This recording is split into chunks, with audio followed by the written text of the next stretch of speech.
Сәлем достар, бұл PHP курсының бірінші сабағы. Бұл курста біз тек PHP туралы қысқаша айтып кетеміз, және де веб-серверлерді көрсетіп кетем. Содан соң біз өзіміздің алғашқы скриптімізді жазып шығарамыз, сәлем әлем деп жазып. Жалпы PHP тілі үйренуге өте оңай. Сіздер егер де ешқандай да бағдарламалап көрмеген болсаңыздар, осы курс сіздерге арналған болып саналады. Өйткені тіл өте қарапайым, тез үйреніп алуға болады. Көптеген жерлерде PHP тілін жамандайды, бірақ та ол олай емес. Олардың жамандауының себебі ол PHP тілі ескі тіл өте, кезінде көптеген кемшіліктері болатын. Қазіргі таңда оның ешқандай кемшіліктері жоқ. Әрине төменгі деңгейлі тілдермен салыстырмағанда ғана. Дегенмен PHP тілі өте атақты. Веб сайттардың 70%-ның барлығы PHP тілінде жасалған болып саналады. Жалпы қазіргі таңда да қолданып қана қоймай, болашақта да өте жиі қолданылатын болып тілі болады. PHP тілін үйренуге ешқандай да математик болудың қажеті жоқ. Жалпы виртуалдық ойыңызды артсаңыз болды, әрі көп практика жасай берсеңіз болады. Жалпы PHP тілі дегеніміз не? Ол серверде орындалатын тіл болып саналады. Неге серверде орындалады деп айтып тұрмын? Өйткені клиентте орындалатын тілдер де бар. Ол алдыңғы курсымды қарап кеткен болсаңыздар, мен JavaScript тілін үйреткен болатынмын. Сонда мен түсіндіріп айтып кеттім, JavaScript тілі ол клиенттік тіл деп. Ал PHP тілі серверлік тіл болып саналады. Жалпы JavaScript-ті серверде де орындатқызуға болады. Ол үшін Node.js қолданады, ал PHP-те клиентте де орындатқызуға болады браузерде. Ол үшін WebAssembler-ді қолданады. Бірақ ол өте жаман практика болып саналады. Біз олай жасамаймыз. Біз PHP тілін тек серверде қолданатын боламыз. Жалпы PHP тілін орындату үшін оған веб окружение қажет. Ол связкасы Nginx немесе Apache және де PHP FPM FastCGI арқылы орындалады. Біздер ондай настройкалар жасамаймыз, өйткені ол бұл курсқа сыймайды. Оны кейінгі курстарда тағы көрсетіп кетем. Бірақ та сіздер дайын нәрсені қолданыңыздар. Олардың біреуі OpenServer және де екіншісі MAMP, үшіншісі Xampp. OpenServer Windows-та орындалатын веб окружение болып саналады. OpenServer маған ұнайды, ол өте қарапайым болып саналады. Осыны жүктеп алсаңыздар болады. Жүктеген соң сіздерде оны қондырып, приложение ашсаңыз, осындай оң жақтағыдай суреттегідей сіздерде меню шығу керек бассаңыз. Соның ішінде папка с проектімеға кіріп, сіз өзіңізге кез келген керекті сайт аттарын жазсаңыздар болады. Содан соң настройкалардың ішінен PHP версияларын өзгертуге болады. Бәрін дайындап болған соң запустить батырмасын басып, OpenServerді қолдана берсеңіздер болады. Одан кейінгі түрі міне MAMP деген түрі. Бұл Mac-та өте жақсы таралған болып саналады, және де Windows-қа да түрі бар екен. Содан соң Xampp деген түрі, оның Windows-қа да, Linux-қа да және де MacOS-қа да түрі бар екен. Сіздер осы үшеуінің біреуін өзіңізге ұнайтынын жүктеп алыңыздар. Оларды қондырып настройкасын жасап алғашқы. Содан соң MAMP болса, ояқта қателеспесем htdocs деген папка болу керек. Дәл солай Xampp-та да htdocs деген папкалар болу керек. Соның ішіне сіздер жасасаңыздар болады. Оларды сіз запускай еткен кезде сіздерде localhost ашылу керек. Жалпы біз localhost-ты қолданатын боламыз. Менің жағдайымда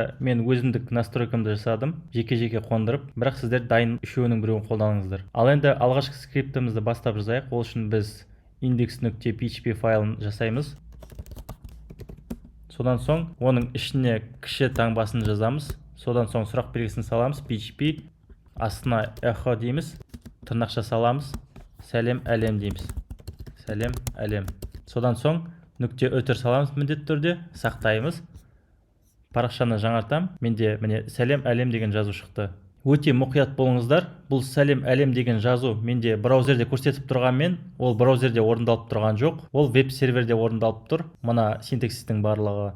Манағы мен үш айтып кеткен дайын осы үш түрі бар, міне OpenServer, MAMP және Xampp сияқты. Сондықтан да ол клиентте орындалмайды. Жалпы біздің жағдайымызда клиент және сервер бір компьютер болып тұр. Осы біздің жасап жатқан компьютеріміз ол сервер, әрі клиент болып саналады. Яғни мына жазған кодымыздың барлығы сервер код болып саналады, ал мына орындалған нәрсе браузердегі клиент болып саналады. Яғни біздің клиентіміз осы localhost бойынша запрос жібереді серверге. Бізде сервер ол осы PHP сервер болып саналады. Сол PHP осы кодты орындайды да, содан соң браузерге кейін қарай жауап береді. Мысалға мен оң жағын басып page source дейтін болсам, көріп тұрсаңыздар, тек қана сәлем әлем деген жазу бар, ешқандай да басқа кодтар жоқ. Өйткені оның барлығы серверде орындалып кетті. Ал браузерде тек соның орындалған нәтижесін ғана көріп отырамыз. Бұл өте түсініп кету керек нәрсе сізге. Басқаша айтқанда біз бэкэнд код жазып жатырмыз. Жалпы PHP осылай басталып жазылады. Содан соң аяқтау үшін, осы жерден аяқталады деп көрсету үшін сұрақ белгісін саламыз да, содан соң үлкен таңбасын салып кетеміз. Бірақ бұл таңбаны жазу міндетті емес, егер де біз аяқтайтын жерін көрсетпейтін болсақ. Ол шексіз кете береді, астының барлығы PHP кодтар болып санала береді. Тек басталатын жерін ғана міндетті түрде көрсету керек. Осымен PHP курсының алғашқы сабағын бітірдім. Келесі сабақта кездескенше сау болыңыздар.